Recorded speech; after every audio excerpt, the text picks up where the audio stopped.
World's biggest astrology community in Tamil. Online Astro TV, வாழ்வின் வெளிச்சம். Online astro டிவியை கண்டு மகிழுங்கள்.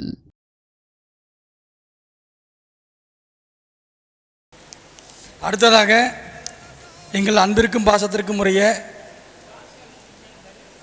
பஞ்சாங்க ஆசிரியரும் கோட்டையூர் ஐயா எப்படி எங்களுக்கு மிகப்பெரிய ஒரு வாழ்க்கையை திருப்புமுனையை ஏற்படுத்தக்கூடிய மிகப்பெரிய ஒரு பாக்கியத்தை கொடுத்தாரோ, அதே போல் இன்றைக்கி இருக்கக்கூடிய ஜோதிடத்தை அடுத்த உயரத்துக்கு கொண்டு சென்ற 30 ஆண்டுகளுக்கு முன்னாடியே நிறைய ஆய்வுகள் செஞ்சு ஐயா பார்த்திங்க அப்படின்னா ஐயாவுடைய பஞ்சாங்க வகுப்புகளில் கலந்துக்கும் போது அதெல்லாம் புரிஞ்சிக்க முடியும். ஆகச்சிறந்த ஒரு கணிதம். இன்றைக்கி நம்ம எத்தனையோ நட்சத்திரம் இல்லை அப்படி இப்படின்னு சொல்லிகிட்டு இருக்கலாம். ஆனால் ஒரு உண்மையான ஜோதிடத்தை உறுதியாக படிக்கணும் அப்படின்னா ஐயா மாதிரி ஒரு ஒரு ஆசிரியர் நீங்கள் படிக்கும்போது மிகப்பெரிய அளவில் பெரிய முடியும். ஏன்னா ஐயாவுடைய வகுப்பில் நானும் கலந்துருக்கேன். அதனால் இந்த விஷயத்தை நான் பதிவு பண்ணுறேன்.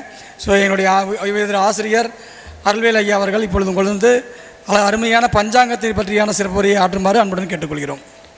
ஞாயிறு போற்றுதும் ஞாயிறு போற்றுதும், மாமலை போற்றுதும் மாமலை போற்றுதும். ஜோதிட பெருங்குடி மக்கள் அனைவருக்கும் வணக்கம். நான் பெற்ற இன்பம் பெருக இவ்வையகம் என்ற விருப்பத்தின் பேரில் எனக்கு தெரிந்த ஜோதிட விஷயங்களை அவ்வப்பொழுது புத்தகங்களாகவும் நேரடி வகுப்புகளாகவும் ஆன்லைன் வகுப்புகள் மூலமாகவும் தெரிவித்து வருகின்றேன். அதற்கு மேலான ஆதரவு கொடுத்து என்னை வாழ வைத்து கொண்டிருக்கின்ற ஜோதிட சொந்தங்கள் அனைவருக்கும் எனது வணக்கத்தை தெரிவித்துக் கொள்கிறேன். இங்கே நேராகவும் ஜோதிட சூட்சுமமாக வான்வெளியிலே சூட்சுமமாக இருந்து நம்மை ஆசீர்வதித்து கொண்டிருக்கின்ற நமது முன்னோர்கள் ஜோதிட ஆசான்களையும் வணங்கி, காலையிலே இந்த வகுப்பிலே விழாவை சிறப்பித்து தந்த சுயம் பிரகாஷ் அவர்கள், ஆத்மா, மந்திராச்சலம், இப்பொழுது இங்கே பேச இருக்கின்ற திரு ஈஸ்வரன், காலையில் பேசிய மதுரை பொன்னையா, இனிமேல் பேச இருக்கின்ற திரு மருதமலை குருஜி அவர்கள், சற்று முன் பேசிய வாஸ்து சம்பந்தமாக பேசிய மணப்பாறை துரைசாமி அவர்கள், அன்பு கோட்டையூர் சிவசுப்பிரமணியம் சார் போன்ற அனைவரையும் வணங்கி ஜோதிடம் சார்ந்த சில விஷயங்களை ஒரு 10 நிமிடத்தில் கூறி உங்களுக்கு ஒரு வெளிச்சத்தை ஏற்படுத்த விரும்புகின்றேன். அதில் முதன்மையானது, காலையில்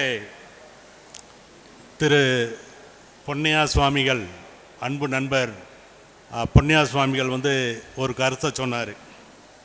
அது என்னன்னு பார்த்தீங்கன்னா, சூட்சும ராசிகள் பற்றி பேசினார். இப்போ நான் அதில் இருக்கக்கூடிய ஒரு சின்ன சூட்சுமத்தை அதை நீங்கள் எளிமையாக புரிஞ்சுக்கிற மாதிரி சொல்லலாம்னு விருப்பப்படுறேன்.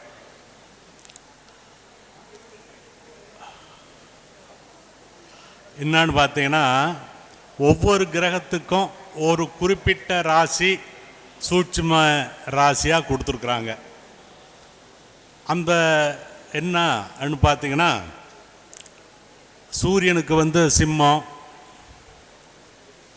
சந்திரனுக்கு ரிஷபம், செவ்வாய்க்கு மேசம், இது மாதிரி ஒவ்வொரு குறிப்பிட்ட ராசிகளுக்கு குறிப்பிட்ட ராசியை சூட்சும ராசியாக எந்த அடிப்படையில் நிர்ணயம் பண்ணியிருக்கிறாங்கன்றதை பற்றி நம்ம தெரிஞ்சுக்கிடுவோம். இப்போ இருக்கிற கிரகங்களை நம்ம முன்னோர்கள் இரண்டாக பிரிச்சிருக்கிறாங்க. அதாவது சுபாவ சுபர், சுபாவ அசுபர்னு சொல்லி ரெண்டாக பிரிச்சிருக்கிறோம். அப்படி பார்க்குறப்ப எது எது சுபாவ அசுபர்னு பார்த்தீங்கன்னா, செவ்வாய், சனி, சூரியனையும் சொல்கிறோம். சரிங்களா? அந்த வகையில் ஒவ்வொரு கிரகத்துக்கும் 2 ராசிகள் ஆட்சி வீடாக வரும். இப்போ உதாரணத்துக்கு பார்த்தீங்கன்னா, செவ்வாய்க்கு ஆட்சி வீடு மேசம், விருச்சகம். அதற்கு அடுத்தபடியாக சனிக்கு கும்பம், மகரம். இதில் பார்த்தீங்கன்னா இந்த சுபாவ அசுபர்னு நம்ம சொல்லக்கூடிய கிரகங்களுக்கு அந்த குறிப்பிட்ட கிரகத்தினுடைய ஆட்சி வீடுகளில், அதாவது ஆட்சி ராசிகளை மேல் பக்கம் இருக்கிற ராசி சூட்சும ராசியாக இருக்கும். இப்போ உதாரணத்துக்கு பார்த்தீங்கன்னா செவ்வாய்க்கு இரண்டு ராசிகள் மேசமும் விருச்சகமும். இதில் மேலே இருக்கிற ராசி, காலச்சக்கரத்தில் மேலே இருக்கிற ராசி எது? மேசம். அதனால் அந்த செவ்வாய்க்கு வந்து சூட்சும ராசியாக எது வருது? மேசம். ரைட், சரியா? இப்போ சனிக்கு வந்து இரண்டு ராசி, மகரம் கும்பம். இதில் வந்து ராசி சக்கரத்தில் மேலே இருக்கிற ராசி எதுன்னு பார்த்தீங்கன்னா கும்பம். அதனால் சனிக்குரிய சூட்சும ராசி வந்து கும்பம் நம்ம சொல்கிறோம். அடுத்து வந்து சுபருக்கு வரோம். சுபாவ ஒவ்வொரு கிரகத்துக்கும் இரண்டு ராசிகள் இருக்குது. அதில் காலச்சக்கரத்தில் கீழே இருக்கிற ராசி அதோட சூட்சும ராசியாக வரும். இப்போ உதாரணத்துக்கு பார்த்தீங்கன்னா சுக்கிரனுக்கு வந்து ரெண்டு ராசி, ரிஷபம் துலாம். இதில் வந்து சுபராக இருக்கிறதுனால அதுக்கு காலச்சக்கரத்தை கீழே இருக்கிற ராசி எதுன்னு பார்த்தீங்கன்னா துலாம். அதனால் அது வந்து சூட்சும ராசியாக வருது. சரி, அடுத்து குருவுக்கு பார்த்தீங்கன்னா குருவுக்குரிய சூட்சும ராசி எது? தனுசு மீனம். இதில் கீழே இருக்கிற ராசி எதுன்னு பார்த்தீங்கன்னா தனுசு. அதனால் குருவுக்குரிய சூட்சும ராசி தனுசு. இந்த மாதிரி ஒரு கான்செப்ட் எடுத்துக்கலாம். அப்போ சூட்சும ராசியுடைய எனக்கு தெரிஞ்ச ஒரு சின்ன சூட்சுமம் இது. அடுத்தபடியாக இன்னொரு விஷயத்தை நம்ம நண்பர் பொன்னியார் சுவாமிகள் சொன்னார். எந்த ஒரு ஜாதகத்திலையும் 1ஆம் வீடு ஆண் ராசியாக இருக்கும் பட்சத்தில் 7ஆம் வீடும் ஆண் ராசியாக தான் இருக்கும். எந்த ஒரு ஜாதகத்திலையும் 1ஆம் வீடு பெண் ராசியாக இருக்கிறப்ப 7ஆம் ராசியும் பெண் ராசியாக தான் இருக்கும். அப்போ இதை எப்படி நம்ம வந்து திருமண பொருத்தத்துக்கு பார்க்குறதுக்கு அங்கே ஒரு அறிவுபூர்வமாக இல்லாமல் இருக்கே என்ற மாதிரி அவர் சொல்லியிருந்தார். இது பலருக்கு இருக்கக்கூடிய சந்தேகங்கள் தான். ஆனால் அதுக்குள்ளேயும் ஒரு சூட்சுமம் இருக்கு. என்னன்னு பார்த்தீங்கன்னா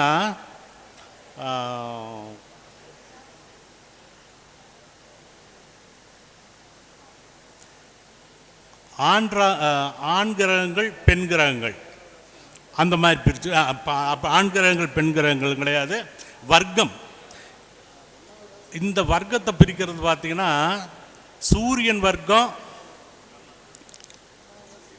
இப்போ நான் பேசி முடிச்சோன்னே இப்போ இங்கே பேசி இருக்கிறவங்கள்ட்ட நான் சில கேள்விகள் கேட்பேன்.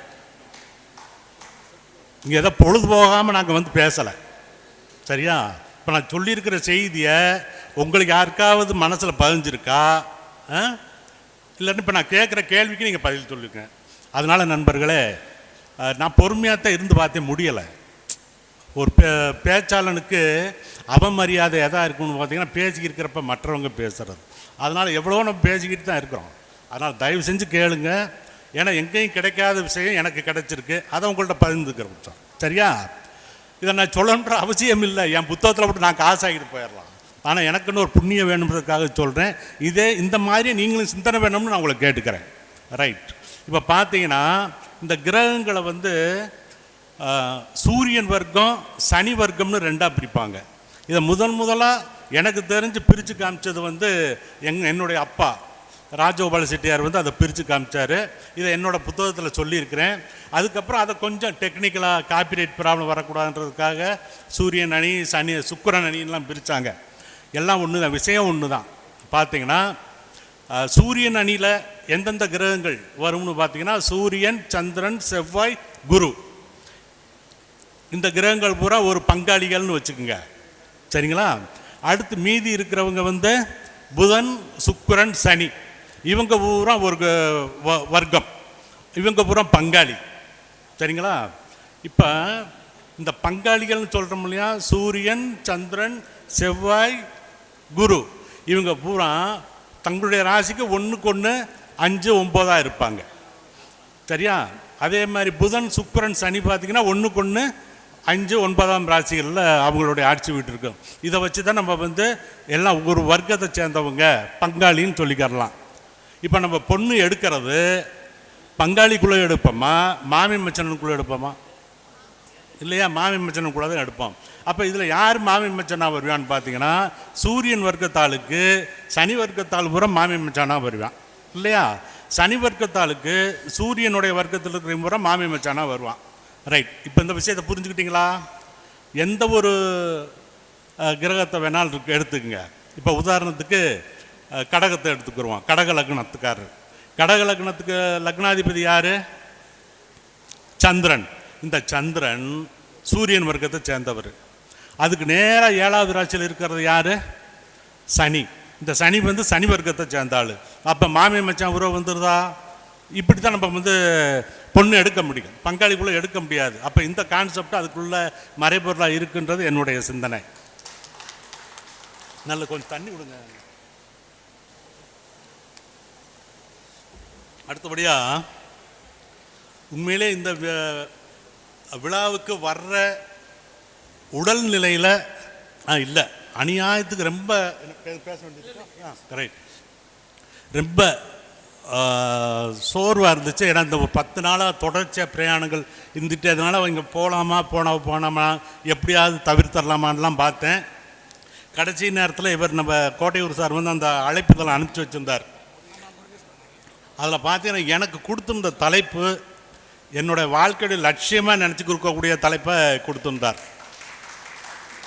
ரெட்டை குழந்தைகளுக்கு எளிமையாக பலன் சொல்கிறதுக்கான விஷயத்தை பற்றி நான் பேசுவேன்னு கொடுத்துருந்தாரு. அந்த தலைப்பை பார்த்துன்னு எனக்கு அப்படியே பூரிப்பாகி போச்சு. இப்போ நான் நெருக்கி ஒரு 30 வருஷம் 35 வருஷமாக நேரடி வகுப்பு நடத்திக்கிட்டு இருக்கிறேன், ஆன்லைன் வகுப்பு நடத்திக்கிட்டு இருக்கிறேன், பிரிண்டட் புக்கெலாம் போட்டிருக்கேன். இது வரைக்கும் இது மாதிரி ஒரு விழா நான் நடத்தினதே இல்லை.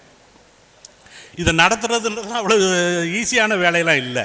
நாங்கள் வந்து என்னுடைய வகுப்புக்கு அதிகபட்சம் வந்தால் 35லேருந்து 40 பேர் வருவாங்க. 3 நாள் வகுப்பு நடத்துவோம். குழு மாதிரி பிரித்து ஒருத்தர் மதியத்துக்கு என்ன சாப்பாடு தரணும், அதை எப்படி சர்வ் பண்ணணும், இதுலேருந்து ஒவ்வொன்றுக்கும் ஒவ்வொரு ஆளை நியமிச்சிருந்தா கூட அந்த 3 நாள்ன்றது பெரிய விஷயமா இருக்கும். பணம் வாங்கிக்கிட்டு வகுப்பு நடத்துகிறோம். சரிங்களா? இங்கே நண்பர் மணிகண்டன் வந்து அந்த மாதிரி இல்லாமல் யார்கிட்டையும் 5 பைசா வாங்காமல் இறை அருளால் கிடைச்ச தன்னுடைய பணத்தை வச்சு அவர் இந்த வகுப்பு இந்த விழாவை நடத்துகிறாருன்றது பெரிய விஷயம். அதனால் நம்மளால் நடத்த முடியலை இல்லையா? அதனால் அப்படி நடத்தக்கூடிய நம்ம மணிகண்டராஜுக்கு கூட இருந்து போய் நம்மளுடைய ஆதரவு கண்டிப்பாக செய்யணுன்ற ஒரு மிகப்பெரிய அந்த டைட்டில் அப்படி நம்ம மேல் புள்ள இருக்குதா? ஆமாம், நம்ம ஒரு ஆதரவு கொடுக்கணுன்றதுக்காக தான் வந்திருக்கேன். அந்த வகையில் சந்தோஷம். இப்போ அந்த ஒரு விஷயத்துக்கு வந்துடுவோம்.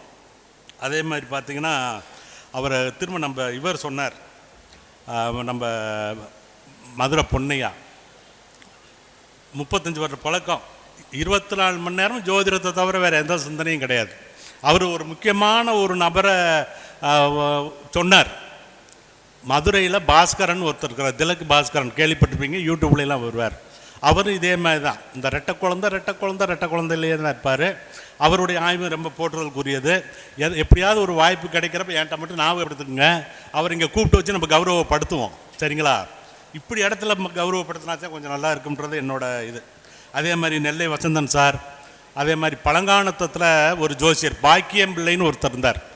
ஒரு ஜாதகத்துக்கு 10 ரூபா தான் வாங்கினார் ஒரு 40 வருஷத்துக்கு முன்னாடி. குறைஞ்சபட்சம் நம்ம காலையில் ஒரு 8 மணிக்கு அவரோட ஆஃபீஸ் போனோம்னா குறைஞ்சது 50 பேர் உட்காந்துருப்பாங்க. எல்லாத்துக்கும் அவர் பலன் சொல்கிறது வந்து ஒரு நிமிஷம் தான் சொல்லுவார்.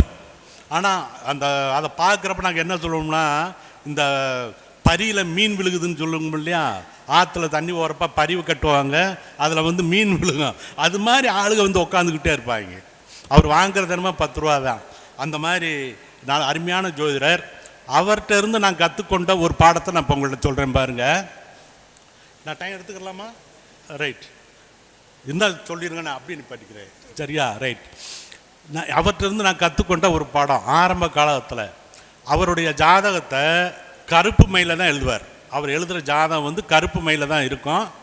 ஒரே ஒரு வரி மட்டும் சிகப்பு மையில் எழுதியிருப்பார். என்னான்னு பார்த்தீங்கன்னா, அந்த கிரக பாதசாரம் எழுதுகிறோம் இல்லையா, அதில் போய் லக்னத்தோட நட்சத்திர பாதத்தை மட்டும் ரெட்டிங்கில் எழுதியிருப்பாருங்க. இப்போ மேச லக்னம், அசுவினி நட்சத்திரம் 4வது பாதத்தில் லக்னம்னு போட்டிருப்பார்.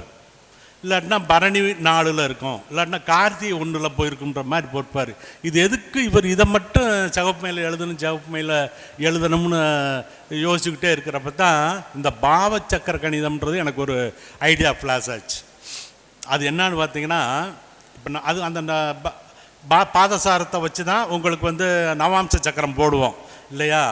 அதில் பார்த்தீங்கன்னா அசுவினி 1ல் ஒரு குழந்தை பிறந்திருந்தா நவாம்சத்தில் மேசத்திலே வந்துடும். அப்போ மேச ராசியோட தன்மை அதிகமாக இருக்கிற மாதிரி அந்த குழந்தை இருக்குன்னு அர்த்தம். இதே இது கார்த்திகை 4 இல்லைன்னா பரணி 4 பரணி 3ல் இருந்தால் அந்த வேகம் வந்து அதோட வீரியம் விகிதாச்சாரம் வந்து குறைஞ்சிக்கிட்டே வந்துடும். சரியா? அதே மாதிரி தனுசு லக்கணம்னு ஒரு பேச்சுக்கு வச்சுக்கோங்க. தனுசு லக்கணத்துக்கு முதல் நவாம்சம் எங்கே வரும்? மேசத்தில் வரும் இல்லையா? கடைசி நவாம்சம் தனுசில் வரும். சரியா? இப்போ அதை விட ஈஸியாக நம்ம கண்டுபிடிச்சி போடலாம். இப்போ மேச லக்னம் தனுசு லக்னம், லக்னத்தில் குரு இருக்கிறார். இது நல்லதா கெட்டதா? நீங்கள் சொன்னா தான் தெரியும் போல. எல்லாரும் ஜோசியர், அதனால தான் குழப்பம். இந்த சின்ன கேள்வியை கூட இவன் கேட்குறான்னா ஏதோ பொடி வச்சு தான் கேட்குறான்றதுனால ஒரு சின்ன தயக்கம், வேற ஒன்றும் கிடையாது. அந்த தயக்கத்தை தெளிவுபடுத்துறது தான் நவாம்சம். இதை நீங்கள் எளிமையாக புரிஞ்சுக்கிறதுக்கு என்ன செய்யணும், அது டிகிரியை பார்த்துடலாம். இன்றைக்கி வந்து நம்ம ஆப் இருக்கு இல்லையா, அதில் போய் பார்த்தீங்கன்னா லக்னம் வந்து தனுசில் 10 டிகிரியில் இருக்குது. தனுசில் 10 டிகிரி. குரு வந்து அங்கேயே இருக்கிறார். ஆனால் எப்படி இருக்கிறார்னா தனுசு ராசியில் 9வது டிகிரியில் இருக்கிறார். அப்போ என்ன அர்த்தம்? தனுசு ராசியில் தான் இருக்கிறாரு, ஆனால் தனுசு ராசியில் இருக்கக்கூடிய 12வது வீட்டில் இருக்கிறாருன்னு அர்த்தம். இதுதான் சூட்சுமம். அதை வந்து அந்த காலத்தில் வந்து டிகிரி கணக்கு இல்லாதனால பாதசாரம் மாதிரி போட்டு அதை மட்டும் ரெட்டிங்கில் எழுதியிருந்தார். சரிங்களா? அது மாதிரி பல சூட்சுமங்கள் இருக்குது. அங்கன நம்மளுடைய பெரியவங்க சொல்லி வச்சு போயிருப்பாங்க. நம்மளுடைய முன்னோர்கள் சொன்னதுக்குள்ளே எல்லாம் அர்த்தம் இருக்குது. எதுவுமே குப்பை கிடையாது. அதை கண்டுபிடிக்கிற அறிவும் ஊக்கமும் ஆக்கமும் நமக்கு வேணும். ரைட். இன்னும் ஒரே ஒரு விஷயத்தை மட்டும் சொல்லிடுறேன். பரிணாம வளர்ச்சி. இப்போ ஜோதிடத்தோட பரிணாம வளர்ச்சி இது ஒன்று தான் நான் பேச வேண்டியது. அது என்ன? இன்றைக்கி நம்ம ராசி சக்கரத்தை மட்டும்தான் வச்சு பலன் பார்த்துக்கிருக்கிறோம் இல்லையா? மீறினா யாரோ ஒரு சிலர் வந்து இந்த நவாம்சத்தை வச்சும் பார்த்துக்கிருக்கோம். ஏன் பார்க்குறோம்னு தெரியலை. உச்சமாக இங்கே நீச்சமாக இருக்கிறவர் அங்கே உச்சமாக இருக்கிறாரா, இங்கே ஆட்சியாக இருக்கிறவர் அங்கே எப்படி நட்புறாக இருக்கிற பகையாக இருக்கிறான்னு பார்த்துக்கிட்டு இருக்கோம். அதெல்லாம் கிடையாது. இப்போ நான் சொன்ன மாதிரி இப்போ தனுசு லக்னத்துக்கு குரு எத்தனை டிகிரி இருக்கிறாருன்னு பார்க்க சொன்னேன் பார்த்தீங்களா? அந்த லாஜிக்கில் பார்த்தா சிறப்பாக இருக்கும். அதுக்குள்ளே கூட இன்னொரு சூட்சமாக இருக்குது. என்னான்னு பார்த்தீங்கன்னா ராசி சக்கரத்தில் லக்னம் எங்கே இருக்குன்னு பாருங்கள். அடுத்து நவாம்சத்து கட்டத்துக்கு இப்போ உதாரணத்துக்கு இதே தனுசு லக்னத்துக்கு தனுசில் தான் லக்னம் இருக்குது. அடுத்து நவாம்சத்தில் எங்கே இருக்குன்னு பாருங்கள். சரியா? எங்கேருந்து எதுக்குள்ளே இருக்கும்? மேசத்துலேருந்து தனுசுக்குள்ளே தான் இருக்க முடியும். ஏன்னா தனுசுக்கு வந்து முதல் நவாம்சம் மேசத்தில் ஆரம்பிக்கும், முடிகிறது வந்து தனுசில் முடியும். அப்படி இருக்கிற அந்த நவாம்ச லக்னம் தனுசு ராசிக்கு 2, 6, 8, 12 அல்லது பாதக ராசியில் இல்லாமல் இருந்தால் அந்த லக்னம் நல்லா இருக்குன்னு அர்த்தம். நான் சொல்கிறது புரியுதா? தனுசு லக்னத்துக்கு 2வது ராசி எது? மகரத்தில் நவாம்சம் வருமா? தனுசுக்கு வராது. 6வது ராசி எது? ரிஷபத்தில் வருமா? அடுத்து பாதக வீடு வந்து தனுசுக்கு பாதக வீடு 7வது ராசி, அங்கே வருமா?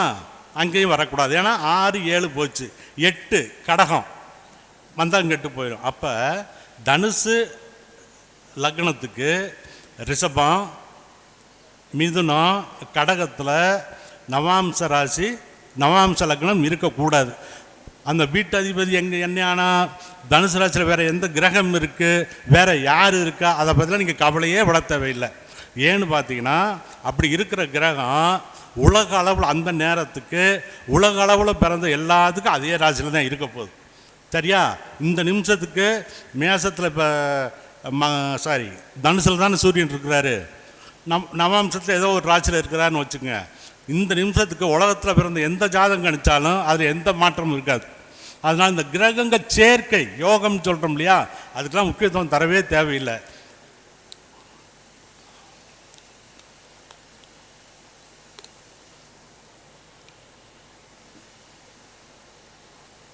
சரி, 2 விஷயத்தை உங்களுக்கு சொல்லியிருக்கிறேன். இதை விட பரிணாம வளர்ச்சியில் என்னான்னு பார்த்தீங்கன்னா, இன்றைக்கி நம்ம இந்த ராசி சக்கரத்தை மட்டுமே வச்சு தான் பலன் பார்க்குறோம். லக்னாதிபதி இங்கே இருக்கிறார், இவரோட சேர்ந்துருக்கிறார், இவரோட பார்த்துருக்கிறாரு, சுக்கிரனும் சனியும் சேர்ந்துருக்கிறாங்க, சுக்கிரனும் செவ்வாயும் சேர்ந்துருக்கிறாங்க. அந்த புத்தகத்தில் ஒரு பாட்டு கவியை சொல்லிக்கிட்டே ஓட்டிக்கிட்டு இருக்கிறோம். இது சரியான முறையான்னு பார்த்தீங்கன்னா, நான் சொல்கிற மாதிரி நீங்கள் சிந்தனை பண்ணீங்கன்னா தெரிஞ்சு போயிடும். இந்த நிமிஷத்துக்கு நான் சொன்ன மாதிரி இருந்தால் உலகத்தில் பிறந்த எல்லாத்துக்கும் அதே மாதிரி கிரக சேர்க்கை தான் இருக்க போகுது. இப்போ ஏன்றவனுக்கு வந்து நீங்கள் ஒரு கவியை பாடி ஒரு பலன் சொல்கிறீங்கன்னா, அடுத்த 5 நிமிஷம் கழித்து பிறந்த பீன்றவனுக்கும் அதே ரூல் ஒத்து வருமா, சொல்லணுமா, சொல்லக்கூடாதா? பாட்டு ஒன்று தானே, பொருள் ஒன்று தானே. ஆனால் இவனுக்கு வந்து அது நடக்க மாட்டேதே. அவனுக்கு நடந்துருச்சு, சந்தோஷப்பட்டான். அடுத்த 5 நிமிஷம் கழித்து பிறந்த இன்னொருத்த வந்து சாமி எனக்கு இந்த ஜாதகம் இருக்குது, இதுக்கு பலன் சொல்லணும்னா அதுக்கு பலன் ஒத்து வர மாட்டேங்குது. அப்போ எங்கேயோ ஜோசியத்தில் சூட்சமம் இருக்குது, ஜோசியத்தில் சூட்சமம் இருக்குன்னுக்கிட்டு இருக்கோம். அப்படிலாம் கிடையாது. அதுக்கான ரகசியத்தை இப்போ நான் உங்களுக்கு சொல்கிறேன். நீங்கள் எந்த ஜோதிட நூல் படித்தாலும் சரி, எந்த இதை மாதிரி கருத்தரங்கில் போய் நீங்கள் வந்து ஜோதிட சம்பந்தமான பேச்சை கேட்டாலும் சரி, யூடியூப்பில் போய் பார்த்தாலும் சரி, அங்கே சொல்லக்கூடிய ஜோதிட விதிகள் சில நிமிட வித்தியாசத்தில் பிறந்தவங்களுக்கு பொருந்துமான்னு யோசிங்க. நான் சொல்கிறது புரியுதா புரியலையா?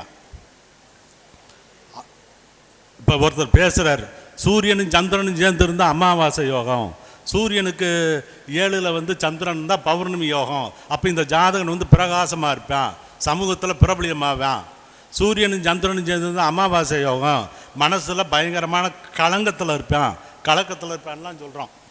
இது அன்னைக்கு பிறந்த அமாவாசையில் பிறந்த எல்லாத்துக்கும் பொருந்தக்கூடிய விதி தானே. ஆனால் அப்படி இருக்கா? இல்லை. அப்புறம் எதுக்கு இந்த இப்படி தான் போய் நம்ம மனப்பாடம் பண்ணிக்கிட்டு இருக்கணும்? எளிமையான ஒரு விதி. என்ன செய்யணும்னா,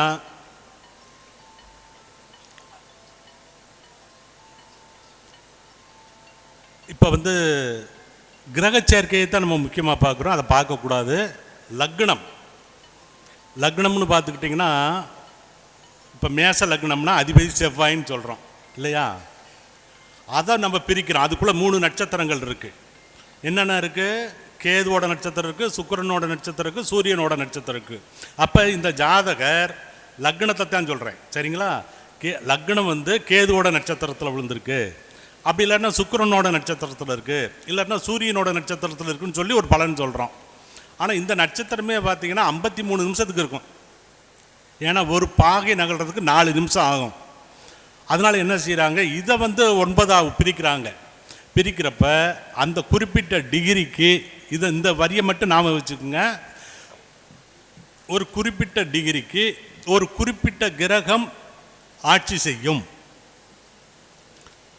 சரியா? ஒரு குறிப்பிட்ட டிகிரியை ஒரு குறிப்பிட்ட கிரகம் ஆளுமைப்படுத்தும், ஆட்சிப்படுத்தும்.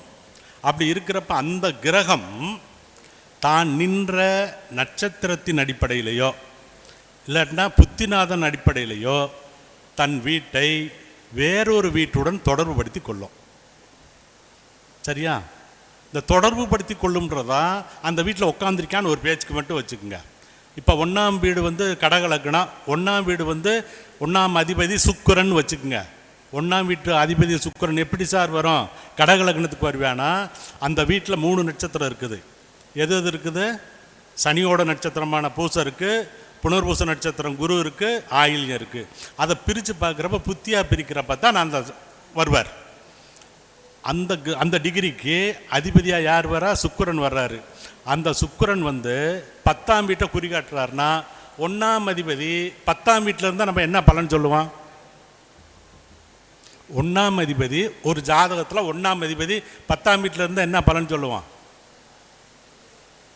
கௌரவமானவன்னு சொல்லுவோமா? அவனுக்கு வந்து வேறு எதுவும் சொத்து சுகம் தேவையில்லை, பதவி தேவையில்லை, அவனுக்கு தேவை வந்து கௌரவம் தான். இந்த மாதிரி நம்ம வந்து இது மாதிரி 12 வீடுகளுக்கும் 12 டிகிரிகள் வரும். அந்த 12 டிகிரிக்கு ஒரு கிரகம் வந்து செயல்படுத்தும். அந்த வீடு எந்த வீட்டோட தொடர்புபடுத்துதோ அதுதான் பலன் நடக்கும். இதெல்லாம் எளிமைப்படுத்தி இருக்கிற அந்த விதிகளை பூராமே ஒழுங்குபடுத்தி ஏற்கனவே ஒரு மென்பொருள் போட்டிருக்கோம். இப்போ வந்து லேட்டஸ்ட்டாக வந்து ஒரு மொபைல் சாஃப்ட்வேர் போட்டிருக்கோம். நீங்கள் வேறு எதுவுமே செய்ய தேவையில்லை. பிறந்த தேதி, நேரம், ஊர் இதை கொடுத்துட்டிங்கன்னா ஒரு வீடு எந்த வீட்டோட தொடர்பாக இருக்குது, நல்லா இருக்கா நல்லா இல்லையான்னு உங்களுக்கு வந்து ஸ்க்ரீன்லேயே காமிச்சிடும். அந்த அளவுக்கு ஜோதிடத்தை எளிமைப்படுத்தியாச்சு. நீங்கள் வந்து எதையுமே மனப்பாடம் பண்ண வேண்டியதில்லை. ஒவ்வொரு வீட்டுக்குன்னு ஒரு 10 காரகம், ஒவ்வொரு கிரகத்துக்குன்னு ஒரு 10 காரகங்களை மனப்பாடம் பண்ணிட்டீங்கன்னா ஜோதிடத்துக்கு எளிமையாக பலன் சொல்லலாம். நான் கொஞ்சம் அதிகமான டைம் தான் எடுத்துக்கிட்டேன்னு நினைக்கிறேன், மன்னிக்கணும். இது சார்ந்து நீங்கள் வந்து இன்னும் மேற்கொண்டு படித்து பாருங்கள். இப்போ என்னோடய சேனல் வந்து எல்லோரும் ஜோதிடரே, யூடியூப்பில் போய் எல்லோரும் ஜோதிடரேன்னு போட்டு பார்க்கலாம். என்னோட பேர் அருள்வேல்னு போட்டு பார்த்தீங்கன்னா என் சேனல் வரும். அதில் இது சார்ந்த விஷயங்கள் நிறையா இருக்குது. மீண்டும் ஒரு நல்ல ஒரு வாய்ப்பு கிடைக்கிறப்ப இதே மாதிரி வந்து எனக்கு தெரிஞ்ச விஷயங்களை உங்களோட பகிர்ந்து கொள்கிறேன். வாழ்க வாழ்க வாழ்க வாழ்க வாழ்க வாழ்க. அற்புதமாக பேசிய ஐயா அவருடைய காணொளி உங்கள் முன்.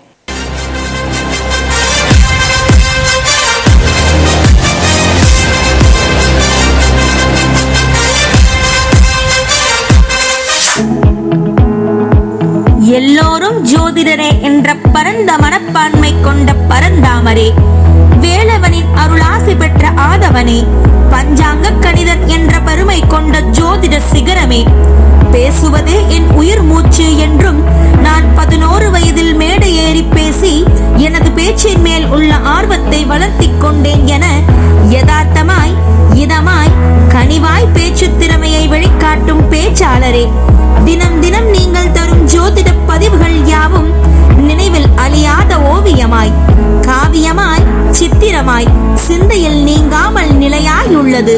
கடமைக்காக எதுவும் செய்யாமல் செய்யும் செயல் யாவும் ஆத்மார்த்தமாய், ஆன்மார்த்தமாய், பக்திமயத்தோடு சேவை எண்ணத்தோடும் நீங்கள் ஆற்றும் செயல் ஆனதால் இறைவனுக்கும் பிடித்தவர் ஆகிவிட்டீர்கள்.